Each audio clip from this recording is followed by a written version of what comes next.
Hello and welcome to the That's So Craven podcast, your Fulham podcast from Down Under, here today with a very special guest to discuss all things Fulham. We'll be covering the Fulham versus Crystal Palace game, and we're also going to be covering Fulham women's playing Millwall Lionesses. Firstly, I'll introduce our special guest. Joining us today all the way from England, we have Fulham women's player Tia Foreman. How are we, Tia? Yeah, well, good. It's good to be on. Finally collaborating with you guys, so I'm excited to see what's going to happen. Definitely. No, it's been a very long road, but we're finally here. We finally got given permission to actually talk to you. So very pleased to get you on the podcast, and hopefully it's the first of many appearances as well. And as always, we've got Sammy. How are we, Sammy? Do you know what? I'm actually dehydrated today. I'm dehydrated today. I'm prepared for this. The first time in a while. I'm feeling good. I'm tired as ever because you know what? It's all about consistency. And yeah, ready to get into it. Very happy to have Tia here. Good stuff, Sam. And as I saw Dad just take a sip of water there, I'll check in on you. How are we, Dad? I'm just trying to work out how can you be prepared but dehydrated? I'm not dehydrated today. Oh, yeah. Sorry. Okay. Sorry. Yeah, good. I'm well, thanks. I'm really well, thanks. Welcome, Tia. Good to have you here. Thank you. Yeah. Good stuff. So we'll crack straight into it.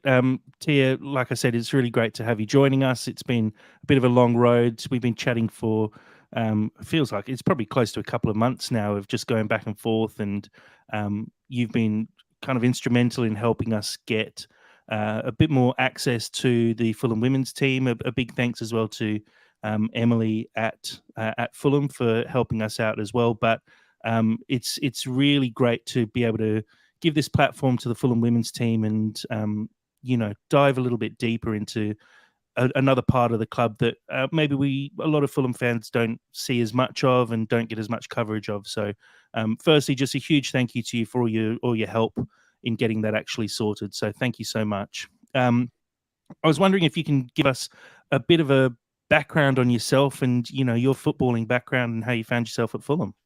Yeah, sure. So I started playing football when I was probably around 9, 10, which I think is probably a little bit later than some people. I was just playing at school. Luckily, my primary school had a girls team at the time, which I know is quite lucky. Some people didn't have that opportunity at school, but I did. So I played at school, and then sort of going forward, I was put forward to go to a club. So I went to Sutton United, spent 1 year at Sutton United, and my whole team moved to Carshalton. So just local teams where I live.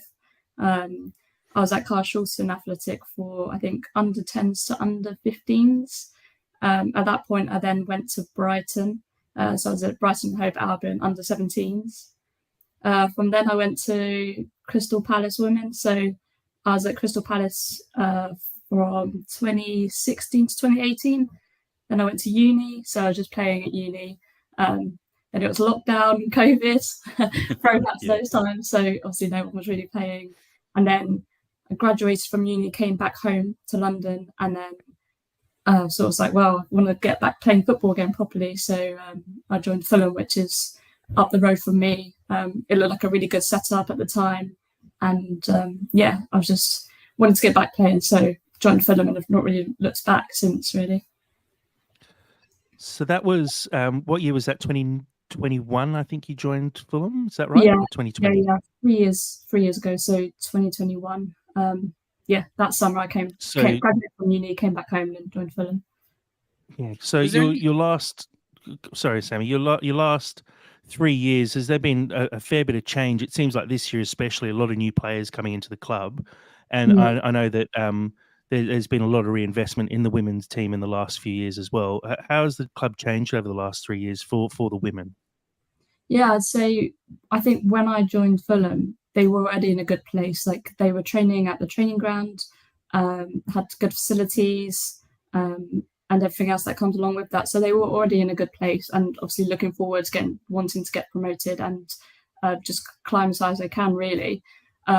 But obviously, like I said, over the last 2-3 years that I've been there, there's obviously definitely been some changes, especially, I think, most notably over the last year or so, with England women doing so well as well. I think that's really pushed not only Fulham, our club, but a lot of the clubs around us to sort of step up their investment in women's football. So I think for us, like you said, we've had a lot of new players join, especially team players and teams coming down from higher leagues, which has just elevated our league, and I guess it has a knock-on effect on everyone really.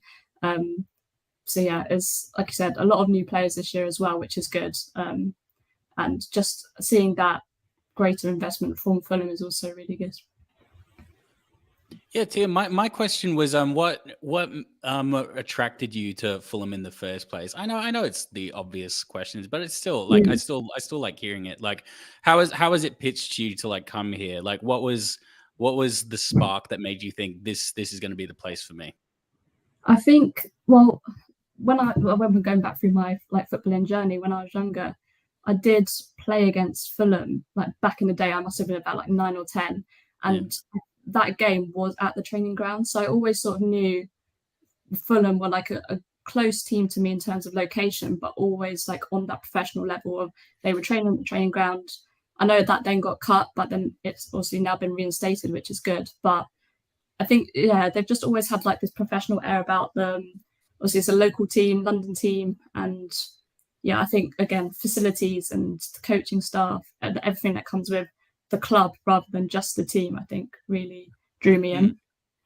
Yeah. So like, would you say like your other clubs, they didn't necessarily give you as much access, and Fulham was really like pushing facilities and really trying to establish something important that the other clubs weren't necessarily? Or is that just me just creating narratives that don't exist?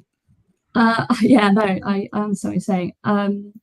I know that obviously Fulham are pushing for us as well. Like last year we played at Craven Cottage, which was obviously an amazing experience for us. Yeah. And I think that's just the backing from them is continuing to grow.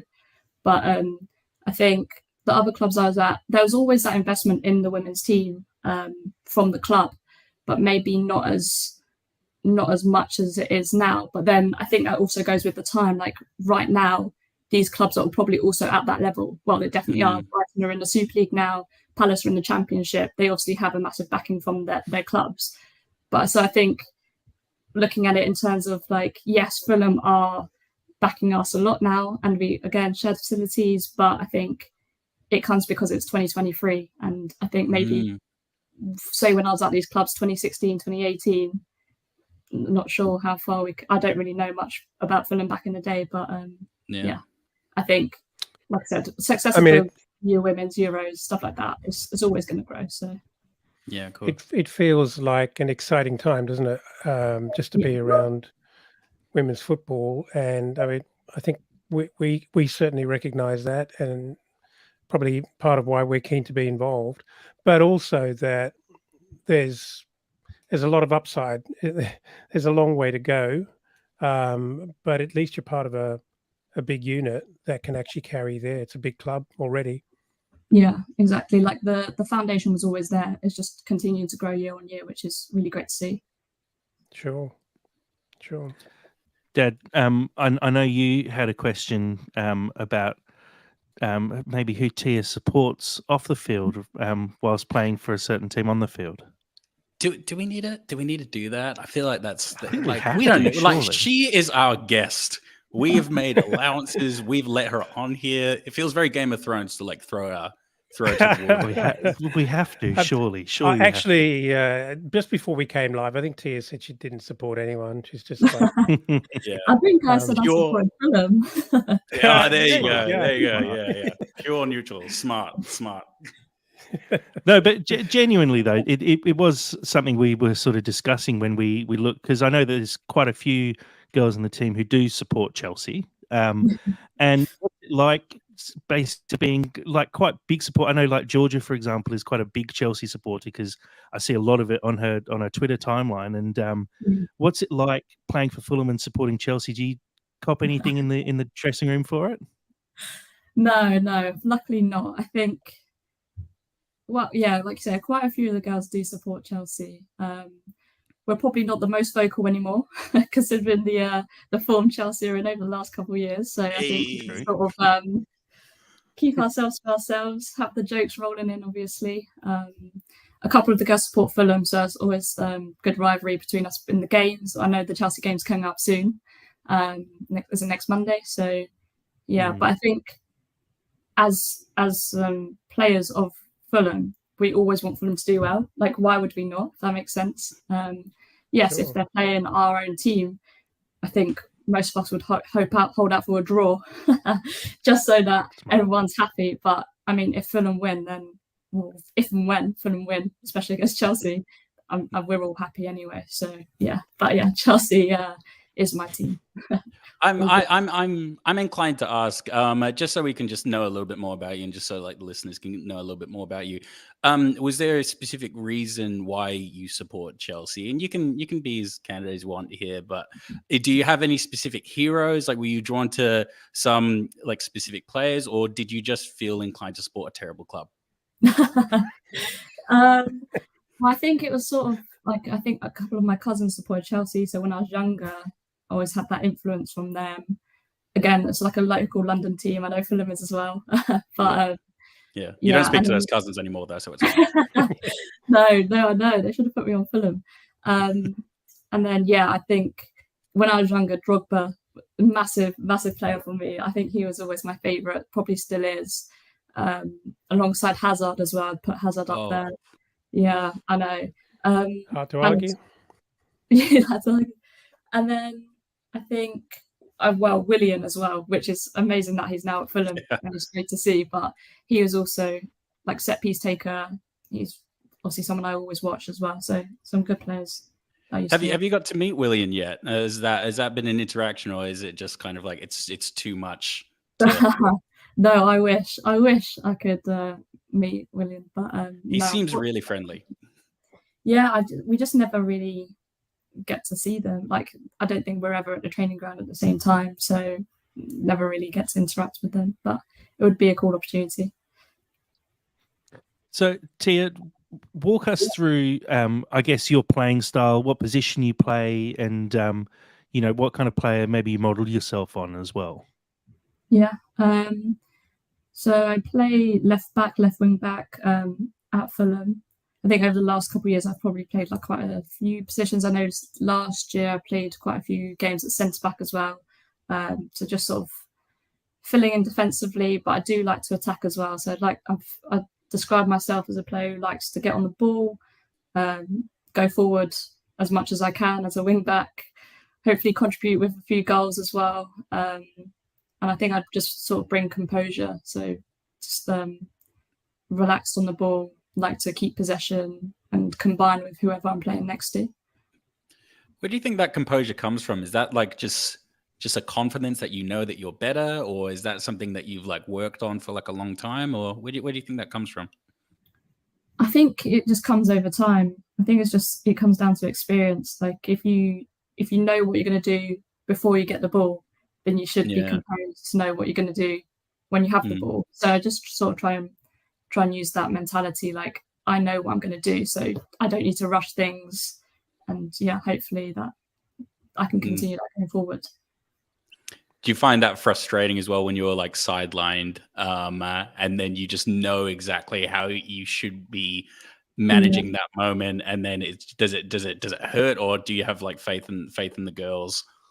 No, obviously I have faith in the girls. Like if I'm sidelined for whatever reason, then the girls on the pitch, I know they can do the job that's needed. So obviously I have faith, but I think a lot of us, we're not great watchers. Everyone wants to be involved. Everyone loves motivating everyone.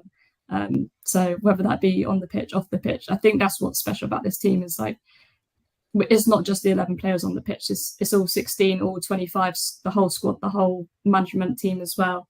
Like, everyone has faith in every single person. So no matter who's on the pitch, we know we can get the job done.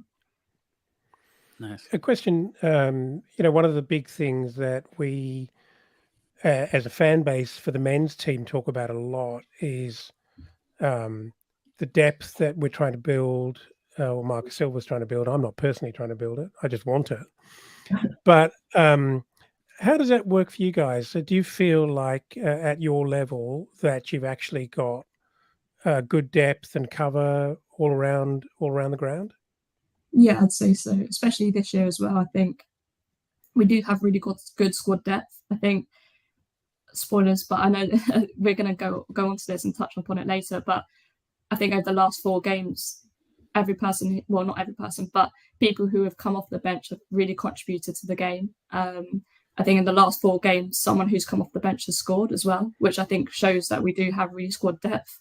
We don't just rely on like a couple strikers or the starting 11. We know that whoever comes onto the pitch can also do the same job, if not improve on what's already happened in the previous minutes of the game. So I think that's where we can use our strengths this year in our squad depth. Sure. Nice. Actually, I'm going to question it kind of jumping sideways or maybe even a little bit backwards. But one thing I am interested in is what does a typical week look like in terms of, your training schedules and how often you get together and, how many gym sessions might be involved and things like that. What does it look like? So we train on Tuesdays and Thursdays. So that would be an hour like gym, fitness, S&C, and then like an hour of football. So that would be Tuesdays and Thursdays. And then obviously play games on Sundays. And then this year we sometimes can meet on a Wednesday as well if needed. I think I've done 1 session so far with this year, which is working on like specific units. So we did like attacking, for example. So that'd be like, an hour of gym, hour of football again. But mainly Tuesday, Thursday training, Sunday football, get matches. And do you and the other girls put in a lot of time separately on the road or in the gym outside of squad training? Yeah, I think that really varies, to be honest. Like a lot. Come on, give us a few secrets. Well, we have people who are still at school. We have people who work 9 to 5. We have people who do all sorts of jobs. So I think, like I said, it really comes down to the individual. Whether people have time to fit it in between their work, and whether people don't.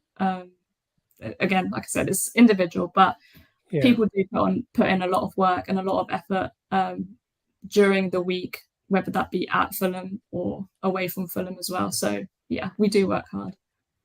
Yeah, and I guess, sorry, and I guess I'm just trying to gauge the level of commitment, because I know it's sort of semi-pro, and that many girls have got jobs or other things happening pretty full time in their life, and there's always that interesting crossover when you are semi-pro, but you're playing in a big club that's got a lot of ambition.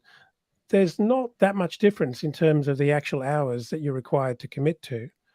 And it can become pretty difficult, and that's across all sports, really. Yeah, I'll just cut you there, Dad, and just throw to some of the questions coming in on the live stream as well. One here from Colm, who's a regular listener. Have you got a job, Tia? And who's switching that over? And if so, how good are they with you needing time off, etc.? Yeah, so I do have a job. I'm like a 9 to 5 job in London. I think everyone has a separate job alongside football, unless we have a couple of girls who are still at school, people at uni. But again, that's still taking time out of football. The club and our team are really good at, if you need time off, then you can take some time off. Like we know everyone has such a big commitment to football. Like I said, whether that be going to the gym on your own if you can't make training, or even if people do it alongside training as well. So if we need time off, then I think everyone can acknowledge that it doesn't mean you're putting in any less work than anyone else. If you need time off, then that's needed, and I think we're very good at that. Do you find as well, because I think it's actually really incredible that like you guys are putting in the effort that you guys are putting in, as well as working jobs on top of that. Like I'll be honest, I assumed that the workload would be so much that it would restrict a lot of you guys to work part-time. So to hear that you have a full-time job and you're putting in the hours is incredibly impressive to me. But do you find that as a result of that, just with economic state and just the sheer resilience it requires to live in like a city like London, do you find that it burns players out? Or not necessarily, or like how is that experience? Because I would not be able to do that. I can tell you that right now. Yeah, I think it's a tough one, because I think everyone's just so used to it, if that makes sense. Like, Yeah, no. only in the last couple of years has the women's game, the Super League, really taken off, and it's not so much the Super League, but the Championship as well. Like, only a couple of years ago, half of the players in the Championship had a full-time job alongside playing professionally, really, which I know now is changing. And then again, hopefully it will filter down through the leagues, but it is, I guess, like you said, in an economic situation like we're in, we can't really afford to not have a job at the same time as playing football. But I think it's just become the norm. Like, we all know that everyone's going to be tired after a long day's work or a long day at school. But I think everyone's so used to it now that we know that we can just get together, have a good time at training, and then work hard, and we'll hopefully see the results. No, it's such a serious commitment that you guys do, and it's so nice to hear that, like, the commitment to the club isn't actually a burden, and it's something that is clearly, I mean, it's reflective in like your recent performances, because like you girls seem to be like really, really killing it, and it's just so nice to hear that Fulham is a relief for you guys as opposed to just another thing. I mean, obviously, just being a part of the team it sounds like such like a great thing to be a part of, and just to play sport professionally, even if it's semi-professionally, going on to have great ambition. Do you find that the ambition to get to like the Premier League is really evident in the squad at the moment? Like, is there a real sense that we're working towards something and it's realistic? Yeah, I think we always have that in the back of our mind, like, to keep working hard, and hopefully we can work our way up the table and through the leagues as well in the coming years. There was always that in the back of our minds, but I think this year we're just going to take one game at a time. Of course. I know we finished third twice in the last 2 years, and I think we were probably erring on the side of wanting to be promoted, because who doesn't really? But I think this year especially, we just want to take one game at a time. As long as we keep winning our games and doing the things that we want and know we should be doing, hopefully that will just come with it, rather than it being like the expectation and then just it becoming too much if we lose points or something. So yeah, one game at a time, I think, this year. And I am going to pass it on to my other family members at some point. But I just wanted you to like articulate. Stop it.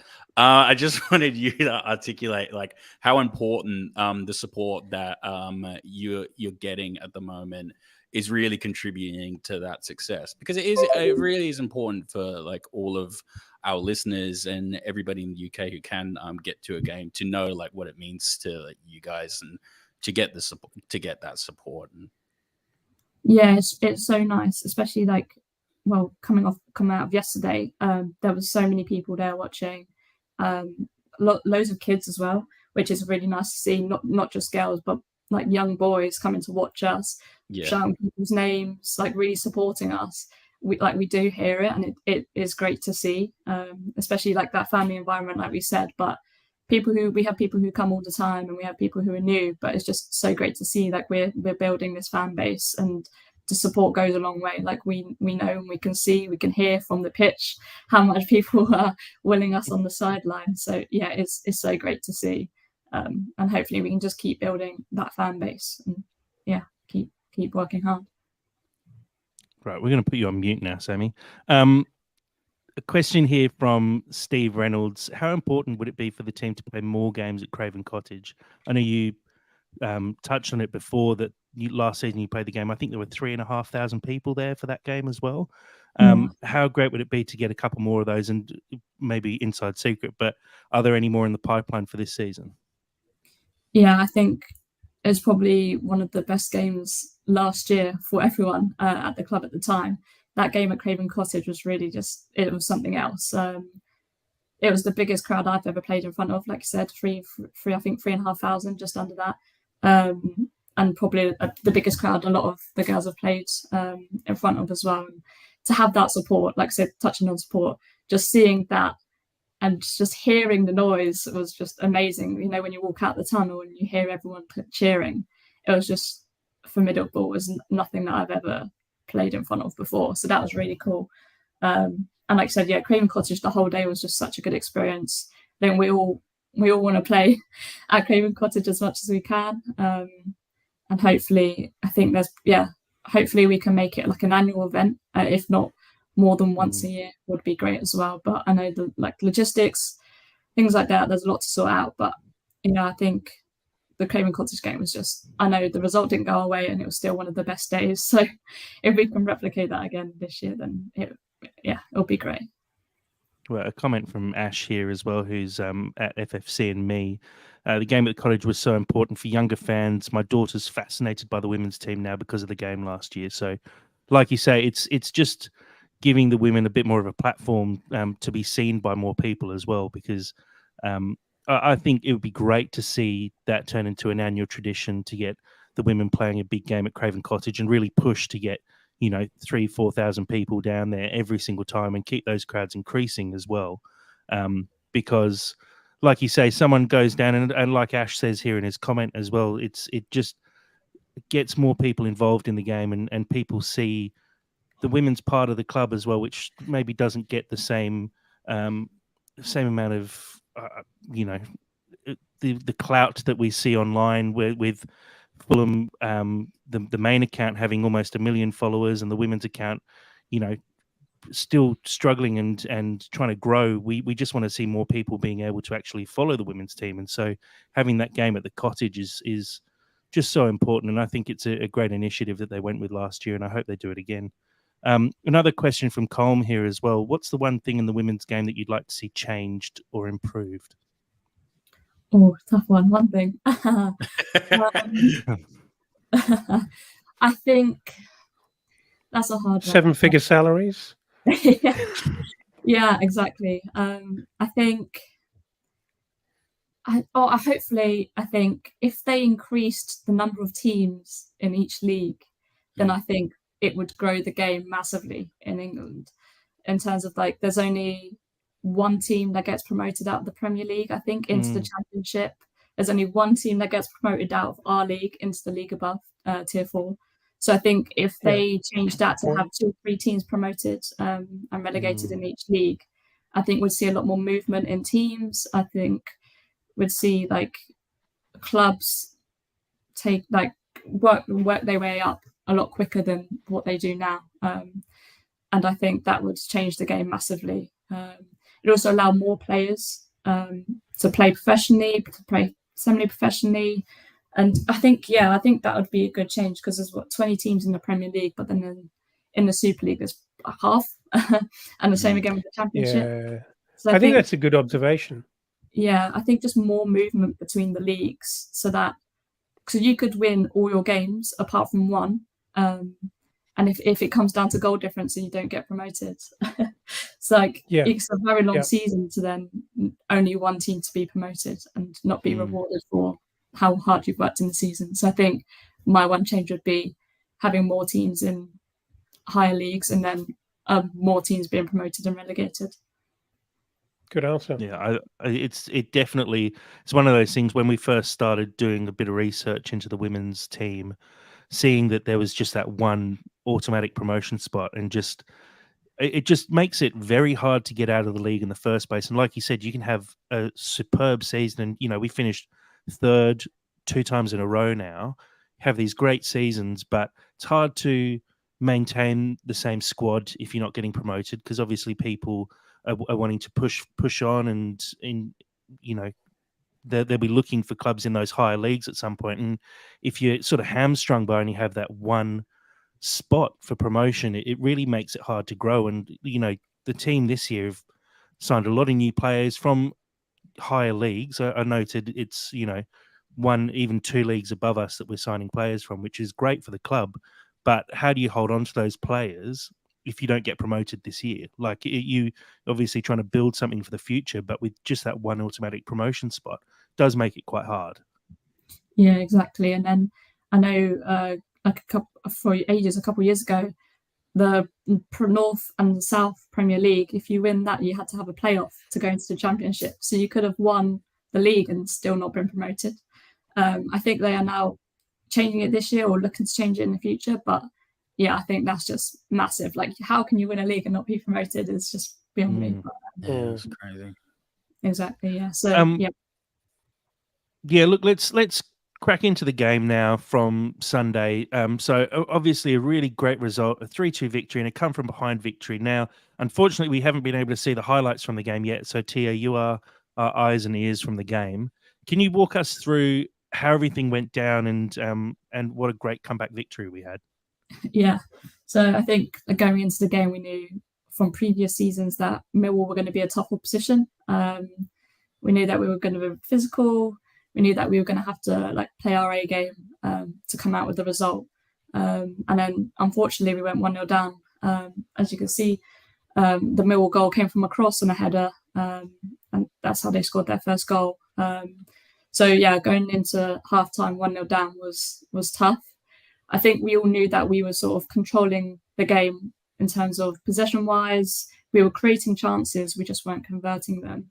So we all knew that we all had the belief that if we just go extra hard in the second half and just put away our chances, keep doing what we were doing, just maybe tidy up a little bit, because we know that we probably weren't playing the best football in terms of like possession-wise that we normally do, but we still had control. So we just knew if we could apply that in the second half, we could turn the game around, which is what we ended up doing.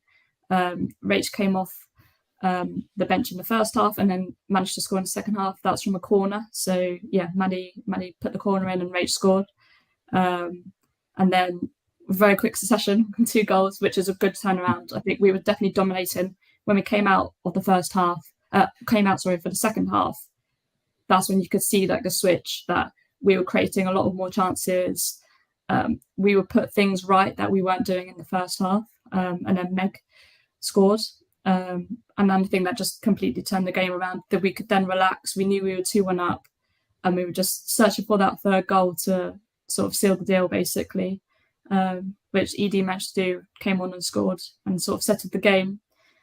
I know it was disappointing to concede the goal to them late on in the game, but I think by that point we sort of had wrapped up the game. We just had to stay in it from then on, which we managed to do. So I think, yeah, although it wasn't the prettiest football that we normally play, we still had control, still created chances, and managed to win the game. So can we put it down to Steve's halftime team talk? Is he taking all the credit for that? No, not all the credit. I can give him some, but I think everyone knew like we weren't playing the best football. But if we just kept applying ourselves, just tidy things up here and there between the units, we knew we were creating chances. Like I said, we just had to put them in the back of the net, and that's what we ended up doing. So I think like everyone knew what we had to do. Yes, Steve reinforced at our half-time, sure, but yeah, we just stuck to the game plan and ended up being able to turn it around. Can I ask, obviously it's highly dependent on game situations and but in general, are there a couple of key players who you and the team would look to turn things around if your sort of back's against the wall?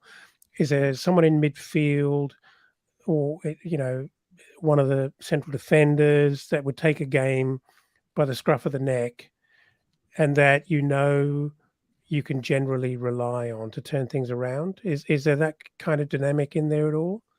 Go on, you can name names.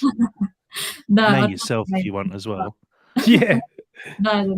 I think, like I said before, this is sort of the belief that we've got within the team, that it's not just the 11 on the pitch who start the game. We have good squad depth, whether that be people in the 16 names, people on the bench, and people in the squad altogether. I think that's why we've been so successful so far. Like you can see, Rach scored and Edie's both scored on Sunday, but they were both subs to begin with. So there's not like one person that we can turn to change the game around. We know that we have to rely on every single person every week to turn the game around. And I think that's why we are successful, and we were successful at doing that. I think sometimes when you rely on one or two players, it can just, if it's obvious, you can then just mark them out the game, which I think is what we sometimes do to opposition. If we know they've got one or two threats, if we just mark them out the game, then we know that when we have possession, we can just play our game and hopefully come out on top. Whereas so I think that's why we've been successful this year. We don't have one or two people that we can rely on. We have everyone to rely on, and I think everyone believes that. My question is, especially if you're going 1-0 down at halftime, how do you reiterate to the team that the system works and all you got to do is play the system? Because clearly you were rewarded by the system. It wasn't necessarily the players, even though the players were acting within that system. But how do you remind the guys to keep focus, keep relaxed, and just kind of do what we've always do in that moment? Like, how do you get that in? Yeah, it's hard. I think it's definitely something that comes over time in terms of like trusting the process. Like I said, we were creating chances in the first half, so it was easy to say, keep doing what you're doing, just need to now put the ball in the back of the net. But I think sometimes if we weren't creating the chances, but we were still saying, just keep doing what we were doing, sometimes it's hard to see the belief, but we need to do it. Like if we go against our game plan, then what's the point in having a game plan, really? Of course, yeah.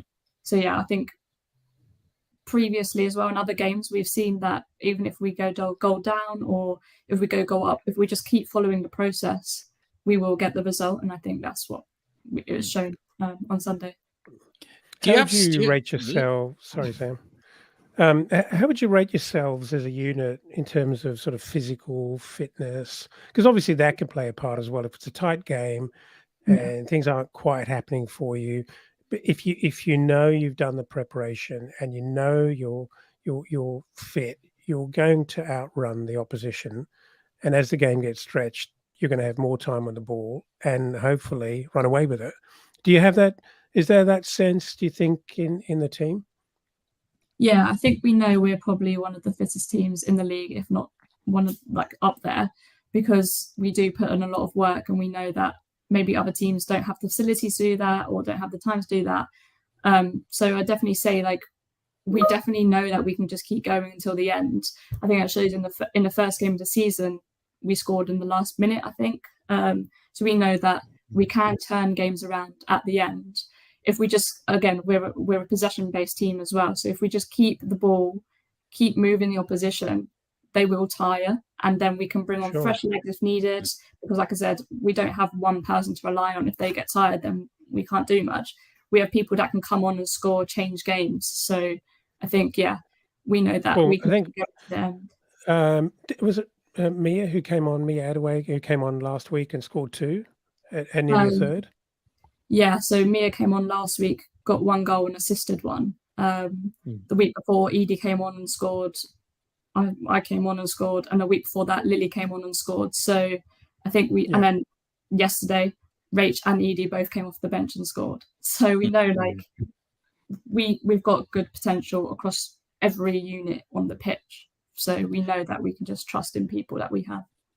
Tia, I know you said that you trust entirely in the full team, and that's clearly evident. But is there one player that you're constantly low key, like a little bit like looking for, just because you know that they see you and you see them, and it's just kind of a bit of like a telepathic thing? I know you're going to throw a whole bunch of people under the bus because they probably think that they have that relationship with you, but is there anyone in particular that you're just constantly locked in with and you're just low-key trying to find, or is it just everybody? You can say either.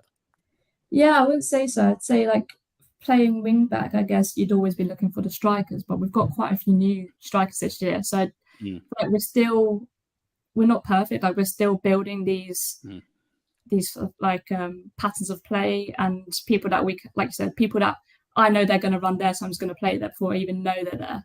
We're still building that, and I think that's the beauty of it. Like we know we can still improve so much more, and just excited to see where that goes. But yeah, I would say for now, like it could be any of the front 3 rotating. That if I play the ball down the line, I know they're going to be there. So I think that's what's great about it. That's a very diplomatic answer. You've done very well there, Tia.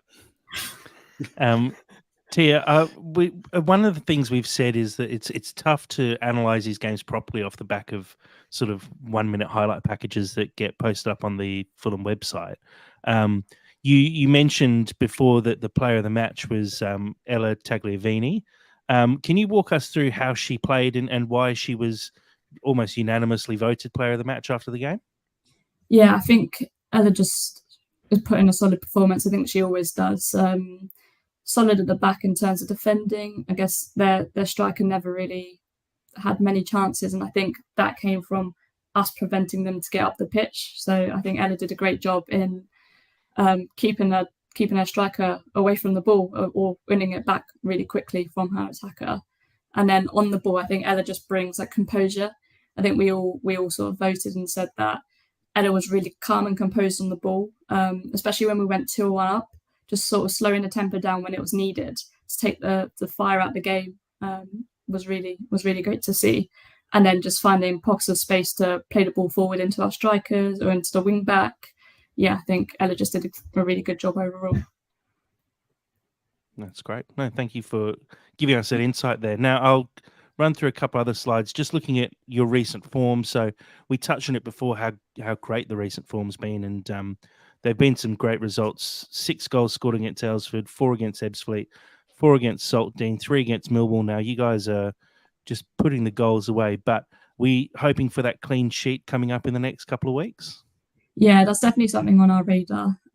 We always go into the game hoping that we can keep a clean sheet and score as many goals as we can. And I think we're starting to see that we can score multiple goals in the game, no matter who the opposition are. So I think, yeah, next to come is that clean sheet, which we're always searching for.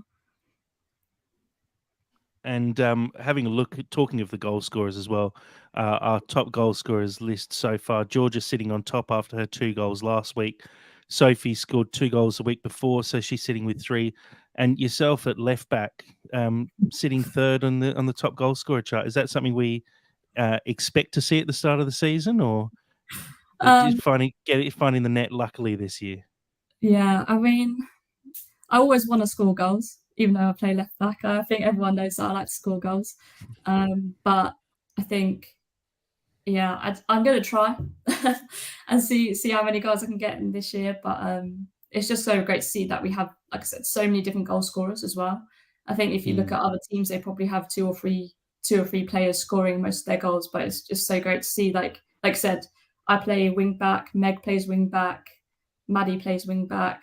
We've got midfielders in there. We've got all our strikers in there as well. But it's just so great to see that not only our strikers can contribute to goals, but everyone can. Yeah, 10 different goal scorers in the first 6 games is. I mean, you'd be pretty happy with 10 different goal scorers across the whole season. So to see it being shared out so well early doors is great. And a big question as well. We've seen 2 goals direct from corners so far after 6 games. Tell me that you guys are practicing that on the training ground.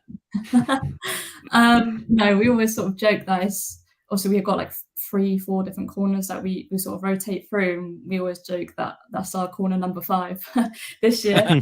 But no, we practice set pieces, but I wouldn't say we practice putting them straight in. But yeah, it's natural. Yeah, Just yeah, don't even worry about it. No, I'm joking. No, it's great to see that we still have that threat from set pieces, whether it be free kicks, corners, penalties. I know we scored a lot of set pieces this year, and it definitely puts a lot of pressure on opposition when we're so fretting from set pieces. So it's good to see. And then finally, just having a check at the table here as well. Dartford sitting comfortably on top, 6 wins from 6, 18 points. We're sitting nicely in second, though, 13 points from our 6 games, with Ebbsfleet not far behind, 12 points from their 5 games, and Sutton 10 points from their 6 games. There's obviously Dartford getting off to a really great start so far this season. We played them a few weeks ago and unfortunately went down 2-1, but having played them and, seeing the form that you guys are currently on, do you feel like you can chase them down? Yeah, definitely. Like I said, it's always a long season. Like there's so long to go. There's cup games, there's midweek games. Like there's all sorts of games that are easy to drop points. So we know that as long as we can keep putting on the pressure and they don't completely run away with it, we know that we're within touching distance. Like I said, we still have to play them again. We've only lost 1, so if we play them and beat them, then we're in touching distance. And I think just the season being so long that anyone can drop points anywhere. And I think that's what's so great about this league, is that anyone can take points off anyone. So as long as we keep putting on the pressure, then hopefully we can catch them. How many games are there in the season, Tia? So there's 22 in the league, and then however many cups. I think there's like local cups, county cups. So we're all in different counties as well. So I don't think we all play the same number of games. People who go through the cup, a longer cup run than other teams, play more games as well. So I think it all adds up to, well, everyone wants to do the best in the league rather than cups, but I think everyone also wants to win a cup. So the fact that everyone plays different amount of games, I think it definitely plays into this. And speaking of the cups as well, obviously this coming Sunday, your first cup game of the season, playing against Stenning Town at home as well. They're obviously a division below. Are we expecting a bit of rotation for that cup game, or do you think we're going to take the cup seriously and try and string together a bit of a run this year? Yeah, I mean, everyone wants to win the FA Cup. Everyone wants a good long run in the FA Cup as well. It's like one of the cups where you get to play different teams that we wouldn't usually. Like I said, in the League Cup, we've got County Cup, and a couple of these teams are in the County Cup. So I think being able to play different teams is a really good experience for us. I wouldn't say we would do anything different to how we would if we were playing in the league. Everything just adds to us building and getting stronger every week. So I think we just go in thinking that we need to win this game as per usual and hopefully come out with the result. Nice. Yeah, definitely. And, hopefully as we get some results in the cup as well, maybe there's the potential for some ties against some of the bigger clubs as well as the rounds progress. And it must be great as well when you come up against those bigger teams to sort of test yourself at that higher level and see, just what it's like to be playing at that very highest level, especially. Yeah, exactly. I think last year we saw that when we played Watford, that it was such a great experience to play such a good team. They then got promoted.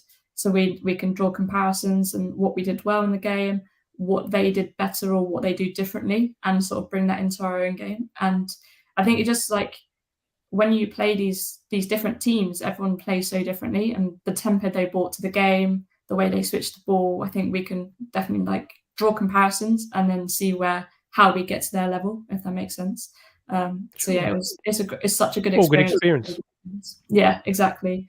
Everything's part of the experience, and as long as we can keep developing, then hopefully we can go on a longer cup run this year. Definitely. So look, Tia, it's been great having you on. I'm wary that we've taken up pretty much your whole lunch break. Before we let you go though, Sam and Dad, did you have any other questions you wanted to add? I know, Sam, you're a bit of a shirt number nuffy. That's exactly what I was going to do. This is exactly what I was going to do. Sorry, Tia, you got to understand about me. I love a narrative. I love sentimentality. I love the minutia of stuff like that. So I'm deeply. These guys don't care. Jack kind of cares. Dad really doesn't care a little bit. You do care a little bit, and I'll pay that. But Dad really doesn't care. But I'm fascinated by listening very carefully. Shut up. I'm fascinated by player numbers. The reasoning behind them. Is it related to a hero? Is there a story there? Anything and everything that you want to tell us about the reason why you picked your number, I'm deeply fascinated by. Yeah, so this year I actually managed to get my number, which is number 7. Previously, the last 2 years, I was playing at number 14 at Fulham. I think I chose 14 because it's 7. Why not? I love the logic. I love hearing this stuff. Sorry, this is great. Yeah. So 7's always, like when I was younger, 7 was always my number. I used to play left wing, so I think that's usually the number you get when you play left wing. Yeah. And I just sort of carried that through, really. Like all my social media, I've got Tia Foreman 7. So yeah, if I was to pick, my number would always be 7. I think it's more of an attacking role than a left wing back position. But Ogie, who left last year, she had number 7. So when that number went up for grabs, I sort of knew I'd want to put myself forward for the number. I think when I was younger, looking at Chelsea as well, when it was Ramirez playing as number 7, I think a lot of people used to compare me to him. So again, having that comparison to someone who has the number 7 shirt, then it's always nice. So yeah, I'd always want to be number 7, but if it's not available, anything that links to number 7 works. And sorry, just as well. And I will let Dad have a question. But Go away.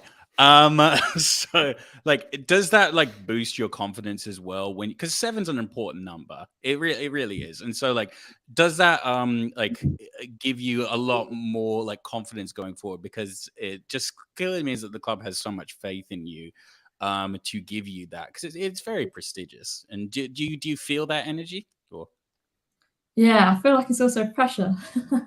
yeah, of course. I've got orange boots as well. So orange boots and the number 7 shirt, just Just drawing it's a attention. lot to live up to. So a lot to live up to. But no, I don't feel like there's too much to like live up to, or there's not a certain pressure of it. But I think it's always like, as an individual, in the back of my mind, I know I've got number 7, I know I've got orange boots. So I've got to put in performances, but hopefully they'll come. Got to do a couple of step overs per game when you have the 7 and orange boots, hey? Yeah, exactly. I mean, I do love a nutmeg, so I try and get them in as much as possible. But yeah. Dad? Go on, Dad. Did you have a question there as well? Yeah, I'm going to switch it up. I'm going to ask you, what can we do for the team? Like, what's a simple, quick thing that we could do for your group that helps bring awareness, or in any way helps you in your mission and what you're trying to achieve? That's a good question. I wouldn't say do anything differently. I think everything that you're doing so far in terms of providing us with a platform, like we've been working hard, like we said before, to achieve this sort of collaboration with this podcast, and I think that's amazing. And just, I think for anyone who wanted to give us a platform, I think just interacting on social media, whether that be like sharing match results, keeping up to date with the live tweets, sharing the score. I think just that social media interaction can really boost like collaboration and interaction with anyone, whether that be fans, whether that be other people like yourselves who want to collaborate. I think it's a great opportunity for us as well.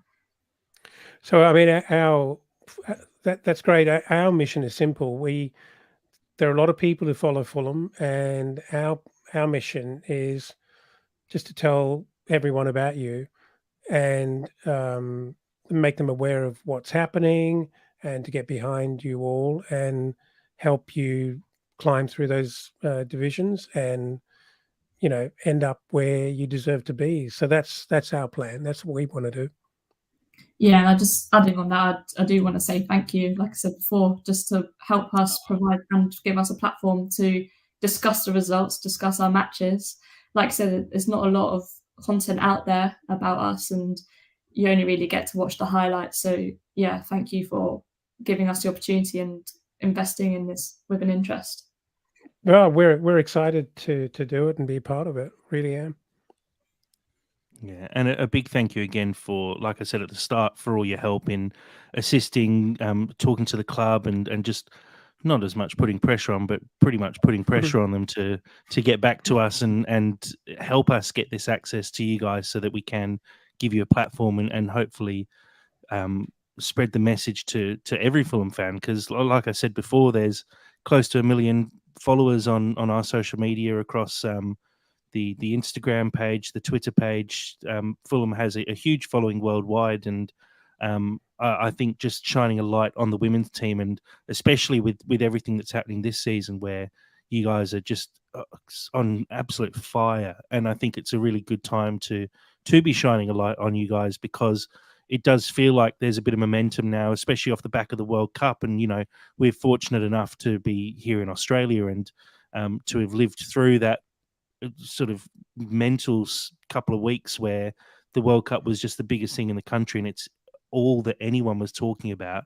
And to have that Matilda's Lionesses final, semi-final rather, which was the most watched sporting event in Australian history, I think only behind the Sydney Olympics, which is just crazy to think about. But just so good to see that that's the way the world is moving at the moment, and women's football is becoming mainstream. And I think that's what we're trying to do here as well, is make it more mainstream and give you guys that platform going forward.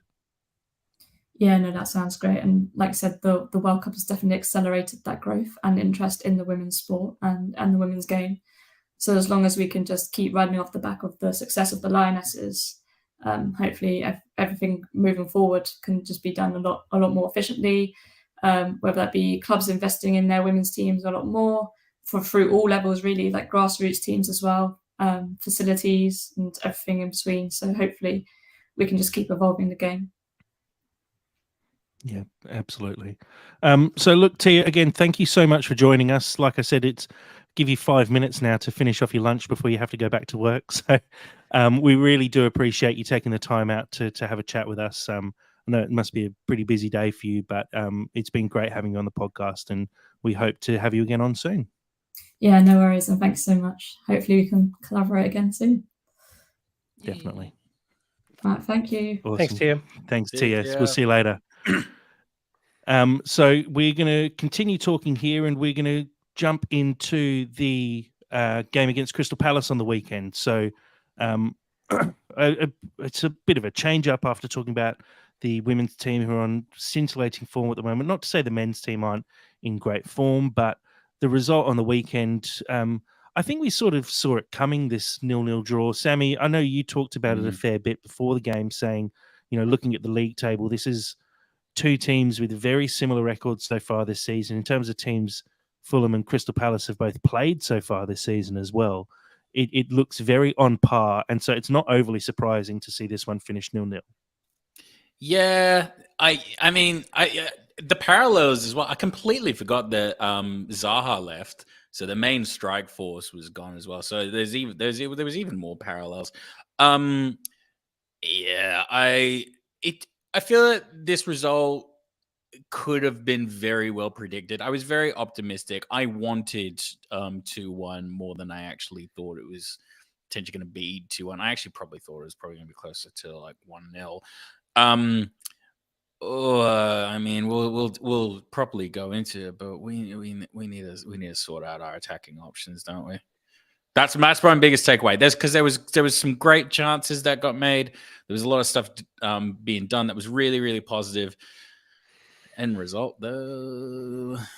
Yeah, Dad, I guess we can jump straight into it. It is a 0-0 draw. We did have a lot of chances. If I pull up the match stats from the game, we can actually see Fulham had 10 shots on goal, 5 on target. Do you think we were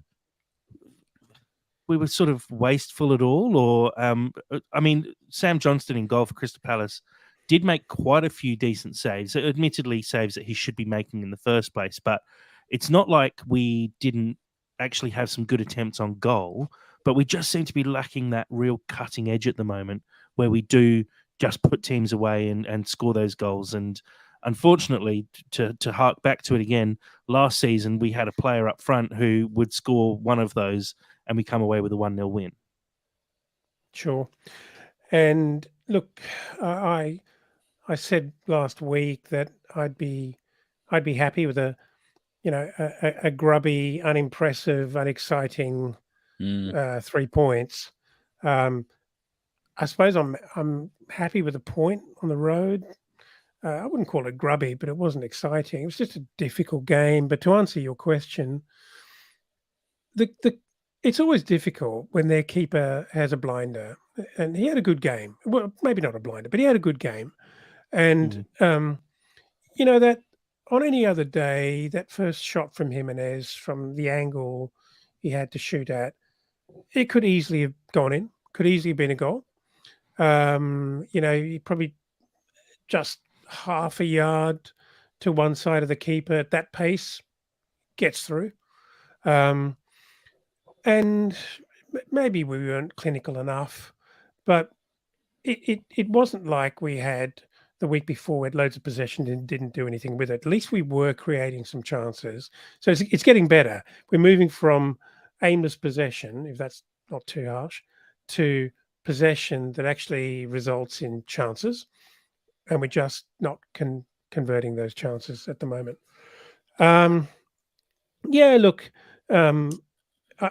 guess it's, in hindsight, it's fairly predictable that you're not going to break down a Roy Hodgson team easily. And And I think back to Sam's point, I think it ended up being a very, very good litmus test for kind of where both these sides are. I think if we in a month's time, we're probably going to look back and be reasonably okay that we got a point. It would have been frustrating to have had all those things still to work on and then lost it, with 5 minutes to go. So clean sheet, positive. But yeah, obviously goal scoring capabilities at the moment are somewhat of a concern. Here's my piece. And this isn't pitchforks out because I like the guy. Everyone knows where I'm going with this, and I genuinely understand. I understand that strikers need to feel loved. They need to feel supported. They need to feel backed by their manager. They need to be allowed to feel confident and fully supported. But the thing is, we already kind of have one in Vinicius who is loved and supported and clearly appreciated in the team. And we should have started him. We really should have started him. And he came on way too late. And I can forgive the direct attempts in pretty early on in the game that Jimenez messed up. I don't want to say messed up. That's unfair. But when Bobby threw it for him, and then he pulled it to Andreas, who didn't know what was going on, because in Andreas's brain and in my brain too, Jimenez should be taking that shot with full confidence. That is a major red flag for me. That's a major red flag. I don't know. Maybe you guys say that. I've seen that move and that sort of sequence broken down, and the ball across to Jimenez is not a good one. He's left with a very, very tight angle, and he does really well to actually get I think he's going for a cross because I think there's just no option to take a shot there because there's zero angle to have an attempt at goal. And, maybe he's actually thinking, and he's actually thinking quite clearly and going, I'm not going to score here, so I'm going to try and square the ball and make something of it rather than putting the ball over the bar or hitting it straight at the keeper. And he's actually thinking more about a team than himself and trying to break his duck there. I actually think in general, it was one of his better games for the club. I think so too. I think he put some good shots in on goal. He looked fairly confident and fairly comfortable. But, like you say, we're just chasing goals at the moment and he's not scoring them. So there is a conversation that needs to be had at some point. He's now gone 18 months without a goal in the Premier League. Yeah. And Vinny's coming off the bench and looking, I mean, he didn't have much time to make an impact, but when he has come on, he's looked as good, if not slightly better at times. So I think we're approaching that time where we do need to make the change. I don't know what it's going to take for as well.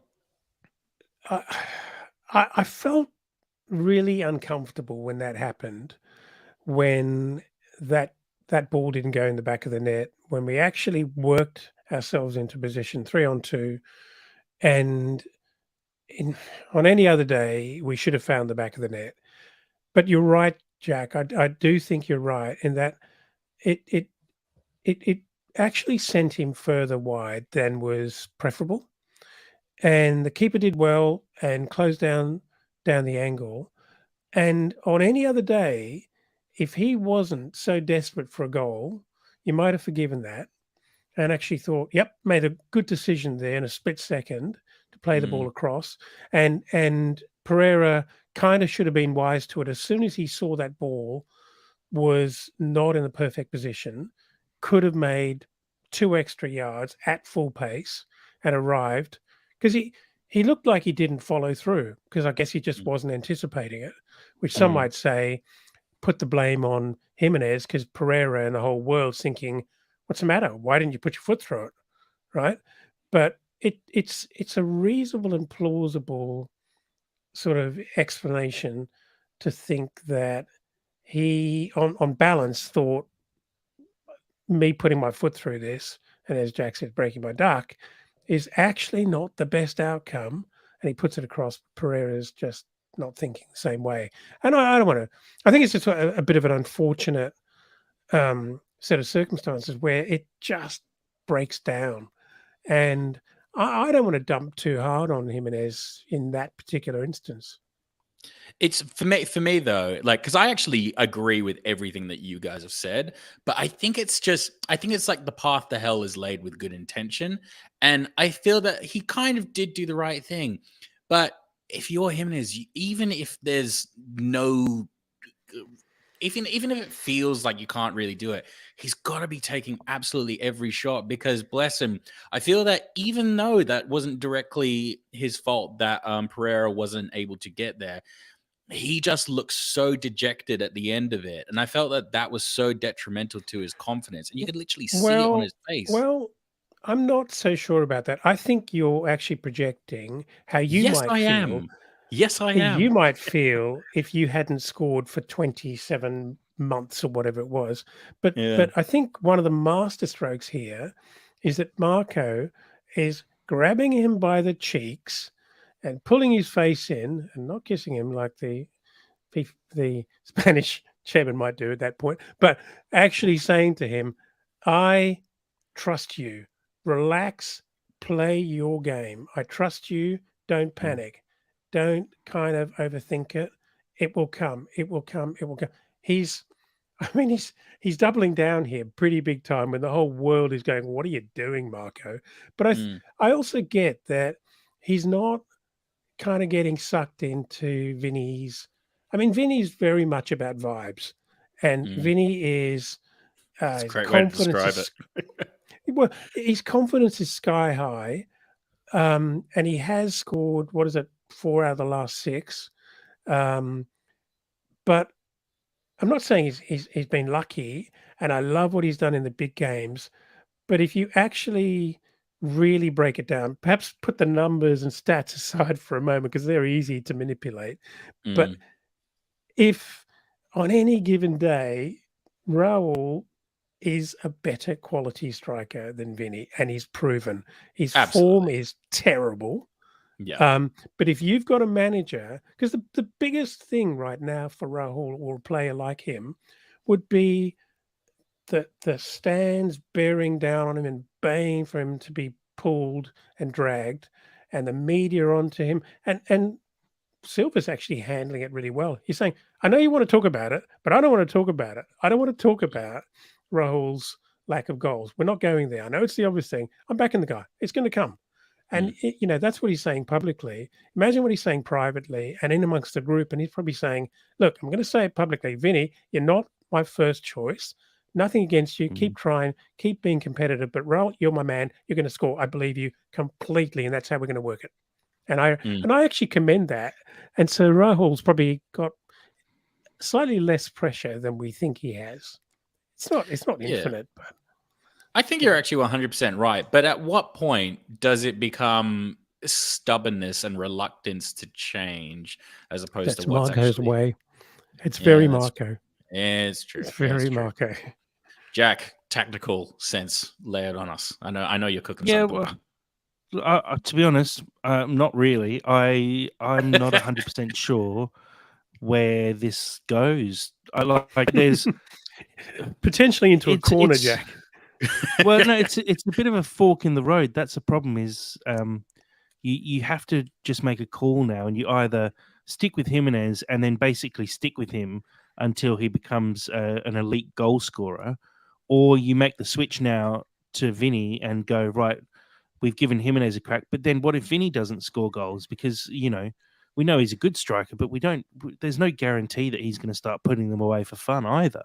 So I get Marco's I wouldn't say Marco is ever actually torn inside about anything, but I reckon he'd be sat there thinking and going, right, how do I play this? And do I just keep the faith? And I think everything he said in the media is saying that he will keep the faith, because it seems like he's sort of had a chat with Raul and probably a chat with Vinny as well and said, I'm backing you.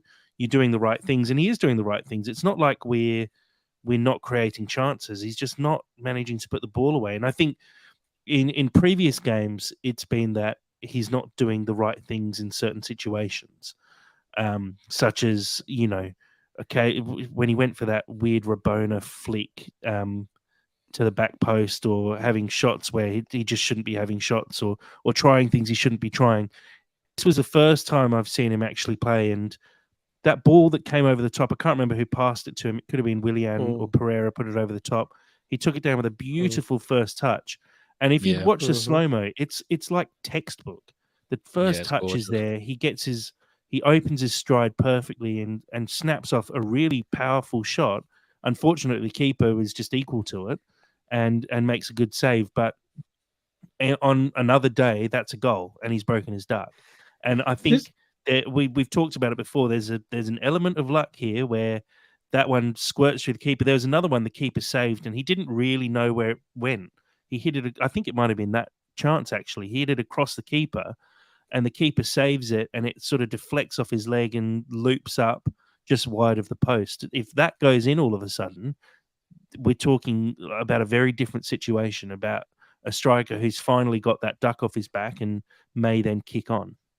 It's a fascinating little project, and it actually tells you quite a lot about Silva as well. They paid £5.5 million for a guy who used to be something, and then he backs him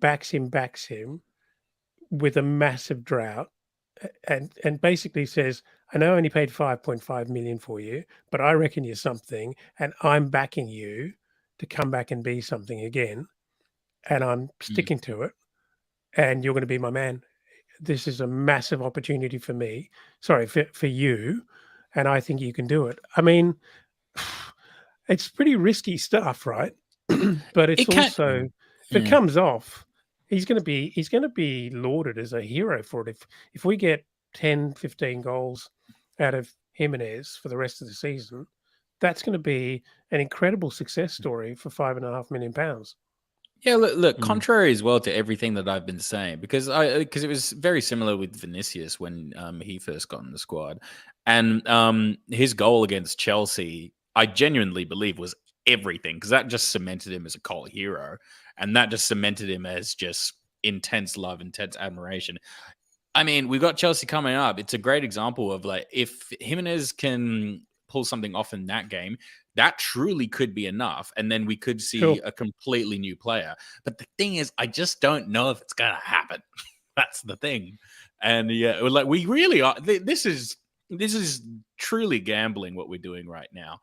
Or I should say what Silva's doing right now. And fractionally concerning. Yeah, I know. I get that. If we manage to sign a marquee striker, he'd be in a different situation. So this is what he's got at his disposal. He's got these three guys. Who's he going to back? I just don't know how much longer you do back him. I think we're 6 games into the season now. He hasn't scored a goal, and he's been the main striker for all 6 games. And but Norwich is a great opportunity. It's a great opportunity for him to hopefully have slightly weaker opposition, and maybe but it's not a league goal either. Like he scored 3 on the international break, but he still can't score in the Premier League. So but it is that would be in the back of his mind. It's a goal with that unit, Jack, and it's a goal that proves that things. But he scored in pre-season as well, twice, didn't he? In pre-season, it's not like he's not putting the ball in the back of the net. I think that would be huge if he scored against Norwich. I really do. I'm not sure if it would be huge, but there is clearly a bit of a mental block going on there, and you know what? Completely warranted. We all know the backstory. We've all done the thing like 1,000 times. We all get it. But and I love the narrative. I want it to be a thing. But it's like, and we've only paid 5 million for him. I know that's still a crazy amount of money, but we've only, in the grand scheme of things, I feel that if we did shelf him, or at least put him on like the bench, I don't necessarily think it's a major hit, because he was never brought into. He's not the marquee signing. He's just essentially the guy that we have now. I know that's terrible to say about a person, but that is the reality of it, because we should be shopping around right now for a striker for the next transfer window. That should be our intentions. That should be what we're doing.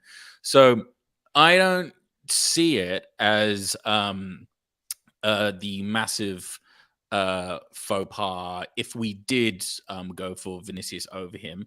But that decision really has to be made. And the longer that Silva holds off on that, the more that I just potentially worry, because the longer he doesn't score goals, the worse his confidence gets, the worse pretty much the team gets as a result of that. It's a real slippery slope, and we're not in a position to be gambling like this. But don't you think with Vinicius, we are kind of hoping and praying and wishing that his exuberance and his confidence at the moment carries him through and results in a goal? I know all that stuff's important, but you do have to have quality and skill in the end to increase your likelihood of actually getting the ball in the net. I agree with that, but what's quality and skill without belief and certainty? Because you can have all the prowess in the world, but if you don't believe that you're going to score every time that you score, I would almost rather have somebody who believes that they're going to score, whether it's warranted or not. Because, like, I think, given the two, I think the one who has like the unearned confidence wins, in my opinion. I don't agree with that. I think confidence is one thing, and you need confidence as a striker, but you don't want unerring confidence, because that's when strikers start shooting. We saw it in Anthony Knockaert was one who had unerring confidence, would cut in from the left and constantly put it on the balcony of the cottage. I'm not sure I want unerring confidence in a striker. I want someone who is just in the right mindset, and that's actually just focus. And I don't think they're doing anything wrong at the moment. It's just not falling into place yet. And he's a new striker joining a new club.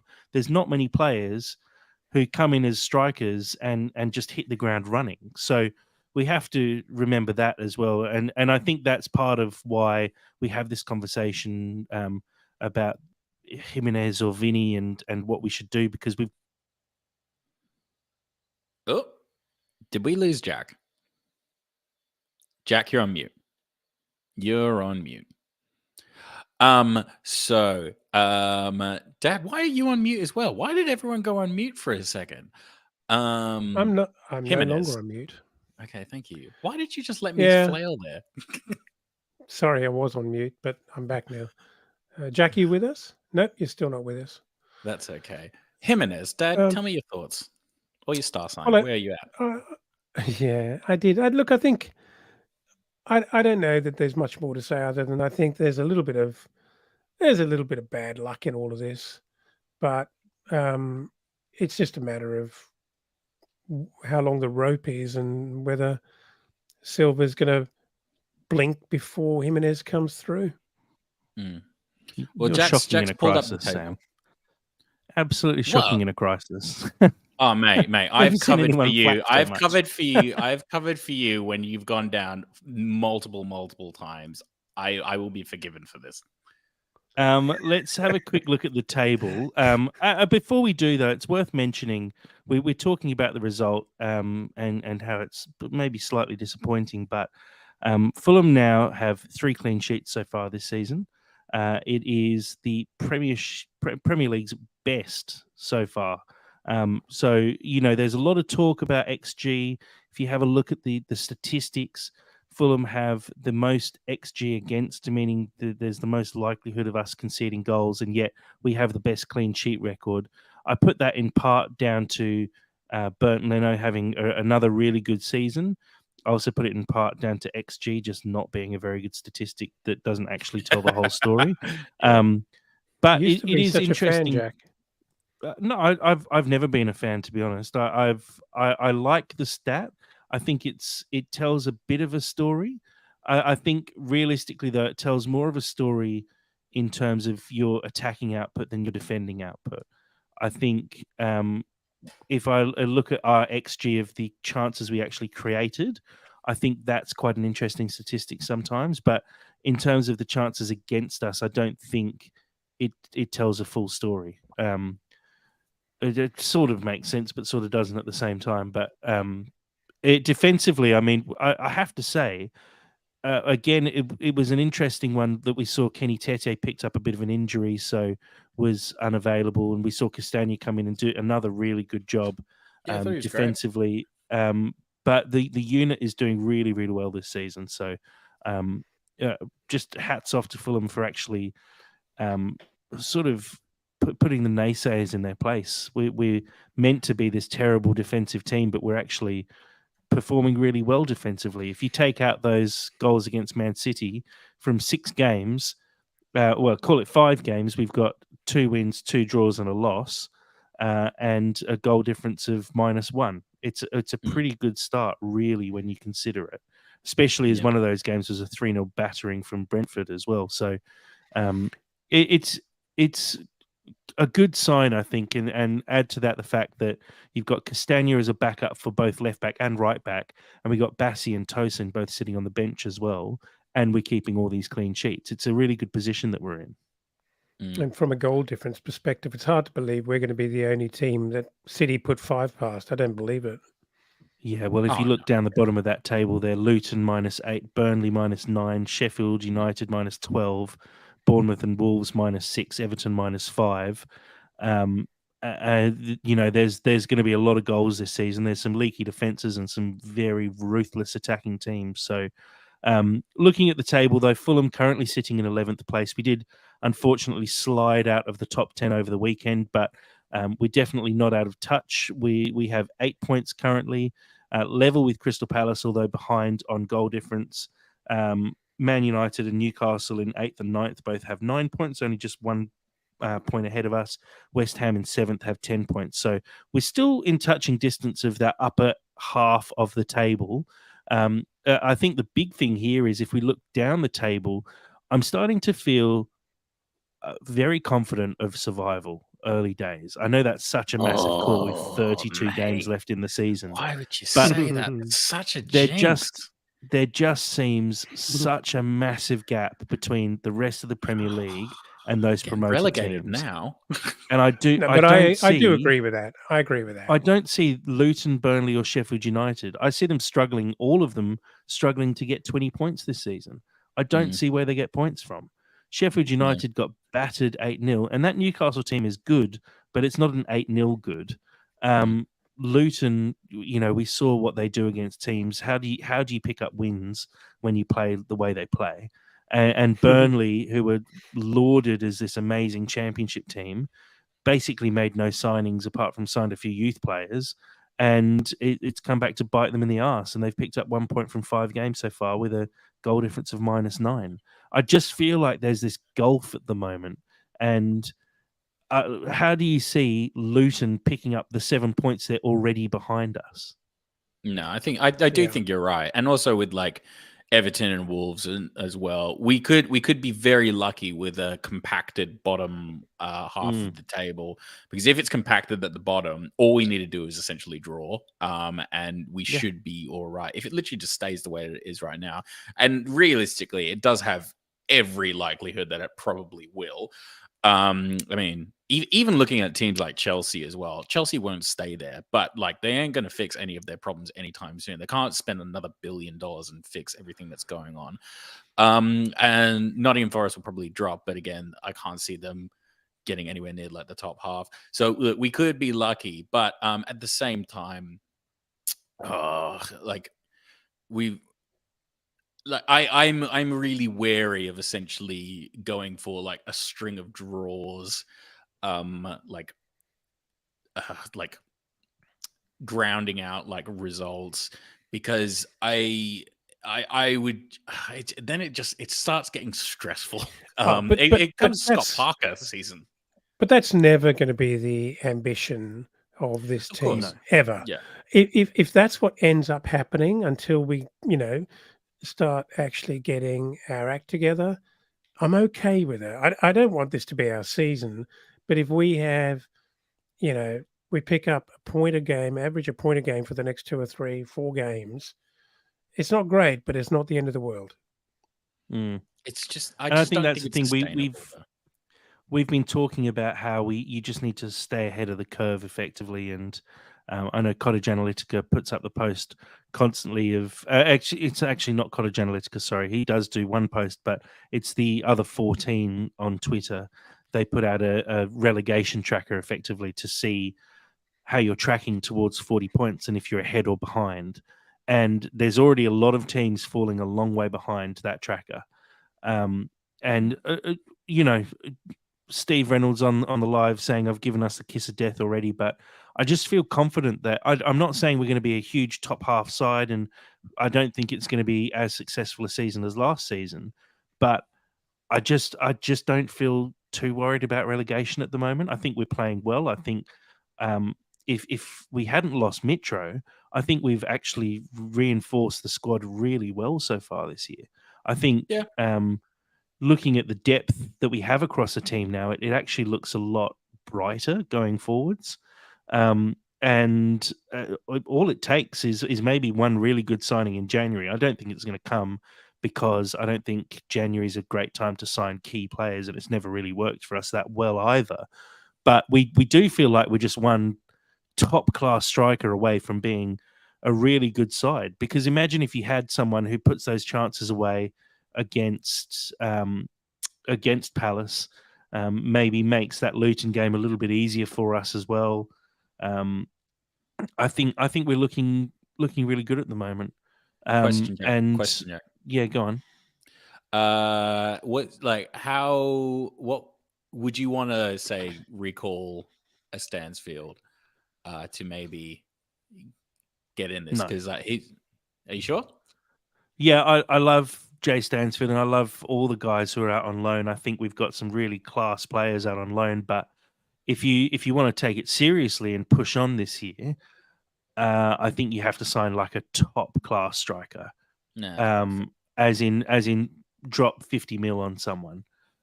Realistically, I don't think that's going to happen. I think it's possible that the Khans and Silva probably look at this season and go, we're already fairly safe, and there's already space between us and the relegation pack.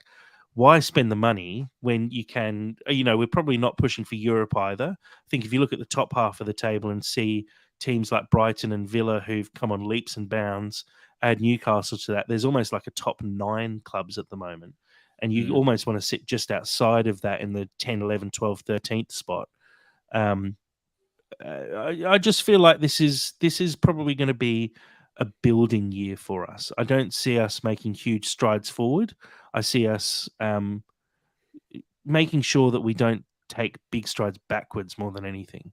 And maybe building a platform for a future manager if Silva decides not to sign a new contract. And I know that's been one of the big conversations as well is, would the Khans potentially withhold investment with Silva having not signed a new contract?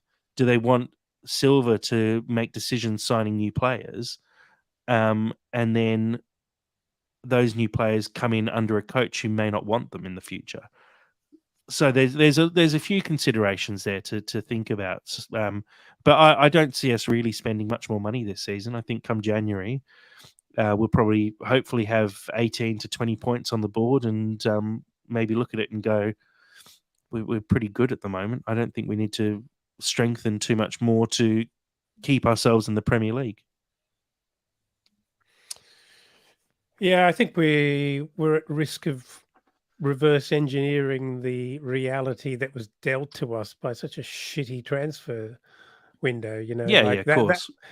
What everything you said could have been said sort of at the end of the transfer window when we didn't buy the players we should have, and all we're doing is fulfilling that lack of ambition now. But look, I guess now that we're over the frustration of all of that, if we end up mid-table and we're not in a relegation fight and we keep Silva, we're pretty happy, aren't we? Yeah, I feel like, look, last season was euphoria. I think this season is literally just going to be turbulent because I think we're literally it's so weird to say that so early on, but it does feel like we're essentially just kind of biding our time until we can get that new striker. So man, I'm stressed for this season. I really am. The euphoria of newcomer Polina has fully worn off, and Now I feel like I'm in the trenches. Now I'm really in the Premier League, you know? Like I feel like we're in it now, and it's horrible, and I love it, you know?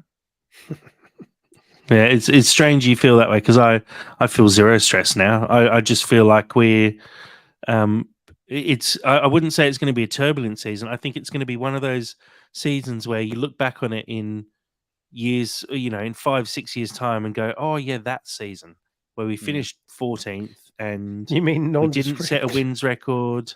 Yeah, we Yeah. didn't set a clean sheets record. We had a negative goal difference, but we were safe with 4 games to go, and everyone thumbs up, but nothing much more than that, unfortunately. I think that's a very generous way of actually reviewing the past, because actually there was a moment, let's not get into it again, but there was a moment where, with investment and a fully primed manager and a squad exuberant, we could have really pushed on, and we didn't. Yeah, for sure. And I'm also looking back a little bit and saying So I'm maybe we spitefully were not going to forget that. Yeah, I haven't got rid of my I'm Tony looking Khan back voodoo and doll. Like I've still got that. saying maybe we were fractionally emotional at the end of the transfer window, and thinking, geez, we lost Mitro, that's crazy. But actually looking back on it and seeing how the squad has developed since the end of the transfer window, and seeing how the players we did sign have fit in. I wasn't sure about Castagna. I remember Sam especially going, oh, we signed a bloke from Leicester that's scraping the bottom of the barrel, and he looks like a superb signing so far. And that was the emotion of it all at the end of a pretty brutal transfer window for Fulham. But now I think we can take a bit of a step back and look at it and go, geez, it's actually not all doom and gloom this season. But like you said as well, Dad, if we'd taken a slightly different path, it could have been a really, really exciting season.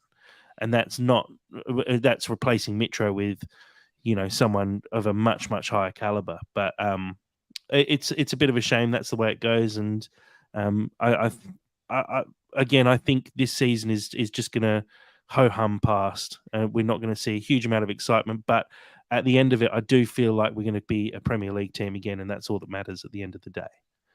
All that summoned a partly cloudy. Yep. So, guys, look, I think we can probably wrap it up there. It's been a long one, but it's been a great one. It's great at the start to have Tia join us to talk through the Fulham women's team and give us a bit of background into her story as well. And a huge thank you again to Tia for joining us, and thank you to Fulham for allowing us to have Tia on the podcast. And we hope that in the future we're going to have a few more players from the women's team. Hopefully Steve J, the coach as well, will come on at some point, and we'll be able to keep covering the women in the detail I think they deserve, and also keep doing what we do, covering every aspect of Fulham Football Club. We'll catch up again on Thursday. I'm not sure if Dad's going to be joining us. Unfortunately, he's off on a trip to melt somewhere far up north. What? Yeah, I'm going to the far northwest of Western Australia into. I'm going to A Exmouth. volcano, effectively.